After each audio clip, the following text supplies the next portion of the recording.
বন্ধুরা, আমি আজকে আপনাদেরকে জীবন থেকে 10 আঙ্গুলের একটা খেলা দেখাবো। এই যে হাতে 5টা আঙ্গুল, 5টা আঙ্গুল আমরা একসাথে করি। এই 5টা আঙ্গুলকে পরিবারের বিভিন্নভাবে উপস্থাপনা করা যায়। যেমন এই বৃদ্ধা আঙ্গুল, এটা পরিবারের বাবা মা। এই তর্জনী, শাহাদত, শাহাদত আঙ্গুল, এটা পরিবারের ভাই বোন। মাঝখানে এটা আমি স্বয়ং নিজে, সবার উপরে মাথা উঁচু করে আছি। এই যে তর্জনী, এটা জীবন সঙ্গিনী অর্থাৎ আমার স্ত্রী, আর এই পরিবারের ছোটরা। আমি নিজেকে নিচে নিয়ে গেলাম।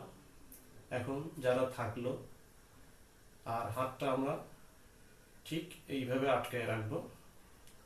দেখেন, পরিবারে পিতামাতা থাকে, জীবনে বিয়ের কারণে হোক, সংসার পরিচালনার কারণে হোক, চাকরি বাকরির কারণে হোক, তাদেরকে ছেড়ে একসময় যেতে হয়। এই যে ছেড়ে চলে গেলাম।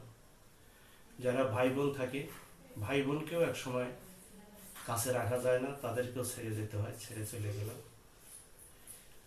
আর পরিবারে যারা ছোট থাকে, তারাও একসময় বড় হয়, আলাদা হয়ে যায়, ছেড়ে যাওয়া যায়। কিন্তু এই যে আপনার জীবন সঙ্গিনী, দেখেন, চেষ্টা করেন, একে আলাদা করা যাচ্ছে না, আলাদা করা যাচ্ছে না। ততক্ষণ আলাদা করা যাবে না যতক্ষণ আপনি মাথা নিচু করে আছেন। আপনি মাথা উপরে তোলেন, এই যে এখন আলাদা করা যায়। সবাই চেষ্টা করবেন, বাড়িতে দেখেন। খোদা হাফেজ, আসসালামু আলাইকুম।